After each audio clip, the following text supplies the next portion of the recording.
চাওক মোৰ বুথ সকলোতকৈ মজবুত আৰু আজি মই মোৰ নিজৰ যি বুথ নলবাৰী জিলাৰ 38 নং বৰখেতি বিধানসভা সমষ্টিৰ 264 নং বুথ বৰ্তমান আৰু এইটো বুথৰ আজি যি ভোটাৰ তালিকা ওলাইছে সেই অনুসৰি এই বুথৰ নম্বৰ সলনি হৈছে 271 নম্বৰ বুথ হৈ গ'ল গতিকে 271 নং বুথৰ 468 গৰাকী আমাৰ ভোটাৰ ইয়াত অন্তৰ্ভুক্ত হৈছে 5 গৰাকী নতুন ভোটাৰে এই বুথত ভোটাৰ হিচাপে নিজৰ নাম অন্তৰ্ভুক্তি কৰাৰ কাৰণে আবেদন কৰিছে যোৱা কিছু দিনত 2জন ব্যক্তিৰ মৃত্যু হৈছে সৰ্বমুঠ ইয়াত হয়তো ভোট হ'ব 473 বা 74 বা 75 ইমানখিনি ভোট আমাৰ বুথত থাকিব আৰু গোটেই সনাতনী বুথ এইটো ইয়াত বেলেগ কোনো অন্য ধৰ্ম সম্প্ৰদায়ৰ ভোট নাই গতিকে মই পোনপ্ৰথমে আমাৰ প্ৰধানমন্ত্ৰী নৰেন্দ্ৰ মোদী ডাঙৰীয়া যিগৰাকী বিশ্ব নেতাই প্ৰতি মাহৰ শেষৰটো ৰবিবাৰে মন কী বাত অনুষ্ঠানৰ যোগেদি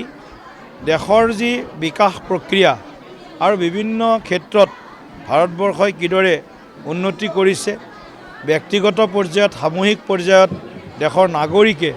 বিভিন্ন ধৰণে উদ্যোগ লৈছে এয়া পৰিৱেশ ৰক্ষাৰ ক্ষেত্ৰত হওক এয়া অৰ্থনৈতিক বিকাশৰ ক্ষেত্ৰত হওক আত্মনিৰ্ভৰ ভাৰত গঢ়াৰ ক্ষেত্ৰত হওক এয়া শৈক্ষিক ক্ষেত্ৰত হওক বা স্বাস্থ্য ক্ষেত্ৰত হওক বিশ্বৰ অন্যান্য বিভিন্ন মঞ্চত ভাৰতবৰ্ষই কিদৰে আজি আগবাঢ়ি গৈছে গোটেইখিনি কথা সুন্দৰভাৱে প্ৰধানমন্ত্ৰী ডাঙৰীয়াই মন কী বাতৰ জৰিয়তে আমাক অৱগত কৰায় আজিও তেখেতে উত্তৰ পূৰ্বাঞ্চলৰ কেইবাখনো ৰাজ্যৰ কথা উল্লেখ কৰিছে আৰু আমাৰ ভাৰতবৰ্ষখনৰ যি বিবিধতাপূৰ্ণ সংস্কৃতি ইউনিটি ইন ডাইভাৰ্চিটি আমি যাক কওঁ যে বৈচিত্ৰৰ মাজত একতা ভাৰতবৰ্ষৰ এই বৈচিত্ৰৰ মাজত একতা হৈছে আমাৰ সম্পদ আৰু আমাৰ শক্তি সামৰ্থ্য গতিকে সকলো এক ভাৰতীয় হিচাপে প্ৰধানমন্ত্ৰী ডাঙৰীয়াৰ প্ৰতিটো মন কী বাতে আমাৰ অন্তঃস্পৰ্শ কৰে আমাক উৎসাহ যোগায় আমাক উদ্দীপনা যোগায় আৰু এক ভাৰতীয় হিচাপে আমি সকলোৱে সেই যিটো ভাৱনা সেই ভাৱনাৰে আমি দেশৰ হকে আমি কাম কৰাৰ আমি শক্তি পাওঁ